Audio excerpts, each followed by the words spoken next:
Presidente Jair Bolsonaro convoca a imprensa para dizer que não é responsável pela taxação de Donald Trump ao Brasil. Matheus Chu. O ex-presidente convocou a imprensa e fala neste momento no Congresso, ao lado do filho, senador Flávio Bolsonaro, e de outros parlamentares, especialmente do PL, o partido dele.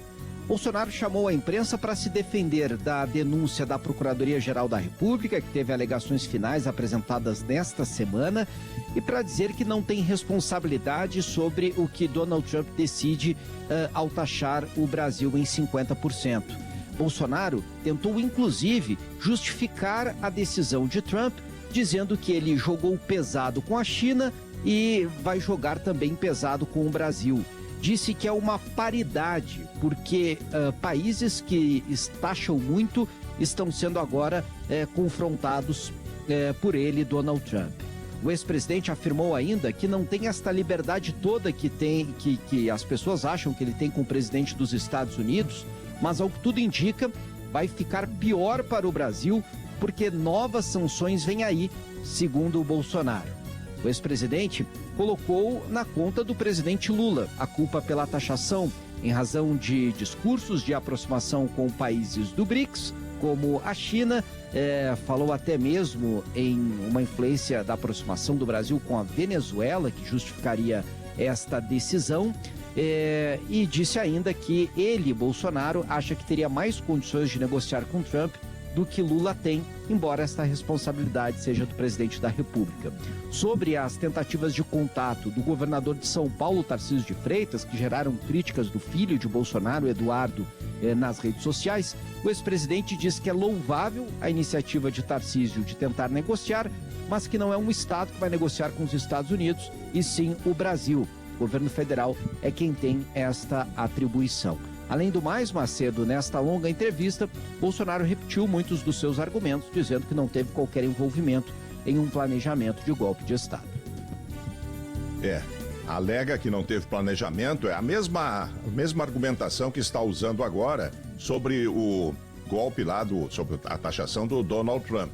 Não teve participação no golpe, também não teve participação agora. O filho dele lá, cantando aos 7 ventos, que está negociando sanções contra o Brasil para livrar o pai, está agindo sozinho, sem o apoio dele, né? Os milhares de reais que ele já mandou para o filho, que ele disse que mandou, para ele se sustentar lá nos Estados Unidos, foram feitos porque ele quer pagar férias para o filho lá no país do Donald Trump, né? Não é para articular nada contra o Brasil. Ora, seu Bolsonaro, tenha a decência de reconhecer que foi um tiro no pé, e tentaram algo, acabou dando uma repercussão muito maior, e a sua turma, o senhor, seus filhos, vão ter que responder por isso, né? A ação de traição de pátria feita pelo Eduardo Bolsonaro lá nos Estados Unidos, que agora se volta contra o Brasil não só na sobretaxa, mas também numa investigação comercial que até o PIX começa a contestar.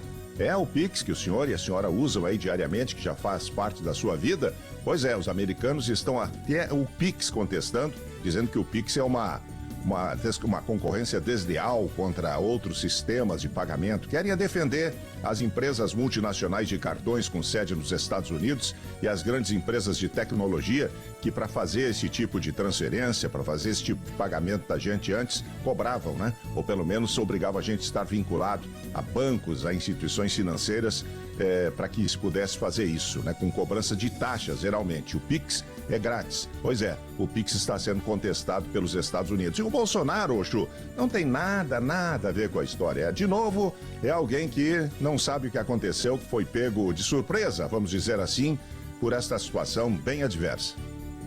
E além desse discurso de que não tem nenhuma culpa, Macedo, Bolsonaro em momento algum condena a ação de Donald Trump. Em momento algum, ele diz que o apoio que tem recebido do presidente dos Estados Unidos sobre ser um injustiçado aqui no Brasil, que este apoio não precisaria vir acompanhado de sanções econômicas, porque são coisas totalmente diferentes. E vamos combinar, né, Macedo? Se o presidente dos Estados Unidos, que tem um alinhamento político com o Bolsonaro, fizesse manifestações favoráveis a ele, dizendo que ele é um injustiçado, que é perseguido, tudo bem, aí está na liberdade de expressão e na capacidade que ele tem de dar sua opinião política. Sim. Agora, aplicar sanções econômicas muda completamente o patamar da relação, né, Macedo?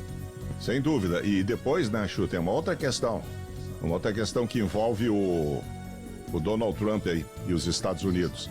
É que o Trump ontem, ainda nessa toada aí do... Voltou, o meu som tá repercutindo aqui de volta, deixa eu diminuir ele aqui, tá? O Trump reiterou ontem que agiu contra o Brasil de forma mais severa do que em relação a outros países por causa do seu aliado Bolsonaro, que ele considera que está sendo alvo de perseguição, etc e tal, aquela cantilena que a gente já ouviu, ou seja, o Bolsonaro diz que não tem nada a ver aqui, mas o Trump lá diz que tem sim, e o filho dele ontem estava mais uma vez na Casa Branca articulando, né? Mais uma vez, vai permanecer nos Estados Unidos, ao que tudo indica, né? Abrir mão, portanto, do mandato de deputado federal.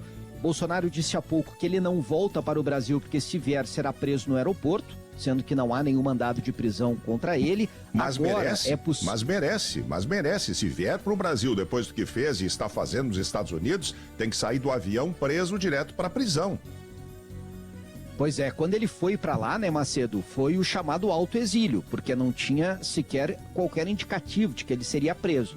Mas agora, com esta ação orquestrada junto ao governo para impor sanções ao Brasil, aí sim é possível que a justiça brasileira olhe diante dos prejuízos gerados para o Brasil, né, para pedir eventualmente uma ordem de prisão. Então, Eduardo Bolsonaro deve seguir nos Estados Unidos e até agora, o que Bolsonaro deixa muito claro nesta entrevista concedida há pouco, é que ele não vai atuar para tentar distensionar o ambiente ou até mesmo para fazer Trump recuar. Pelo contrário, tem falado em mais sanções ao Brasil.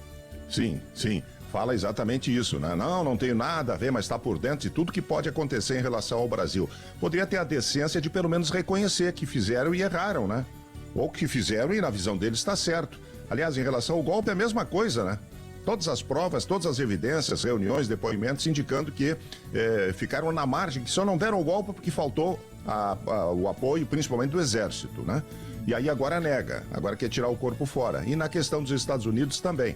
Olha, os senhores que são bolsonaristas, tudo bem que continuem sendo bolsonaristas, é um problema dos senhores. Mas o que não dá pra gente aceitar é essa mentira descarada de novo do ex-presidente, né? Não tenho nada a ver com o que está acontecendo lá. Não, é nós que temos. Agora 11h15, 11 horas 15 minutos, a temperatura em Porto Alegre nesse momento, na marca dos 16 graus, seguindo em frente com a reportagem, seguindo em frente com os destaques do dia, em nome de Dr. Clean, Alibem e Unicred. Vamos em frente, próximo destaque chegando com a equipe de reportagem da Gaúcha. Pesquisa aponta que o Rio Grande do Sul é o segundo estado brasileiro que mais vai perder com o tarifaço norte-americano. Giane Guerra. O levantamento foi feito pela Confederação Nacional da Indústria. Para o Rio Grande do Sul, o prejuízo é estimado em 1 bilhão e 900 milhões de reais para o PIB ao ano. É semelhante ao prejuízo projetado para o Paraná e atrás apenas de São Paulo, que deve ter uma perda de 4 bilhões e 400 milhões de reais. O cálculo da CNI considera o reflexo regional da perda estimada para a economia brasileira com a elevação com esse tarifaço de 50% anunciado por Donald Trump para a partir de 1º de agosto. A redução prevista para o PIB nacional é de 0,16%, ou seja, menos 19 bilhões e 200 milhões de reais. Um impacto grande nas exportações e também nas importações. E tem ainda uma projeção da Confederação Nacional da Indústria de que 110 mil empregos estariam em risco. É um dado que a Confederação vem usando para convencer o governo federal a ter parcimônia na negociação com Donald Trump. Quais os setores que mais sentiriam esta perda de empregos? Agropecuária, 40 mil. Comércio na sequência, com 31 mil postos de trabalho e a própria indústria com 26 mil empregos. Agora 11h17.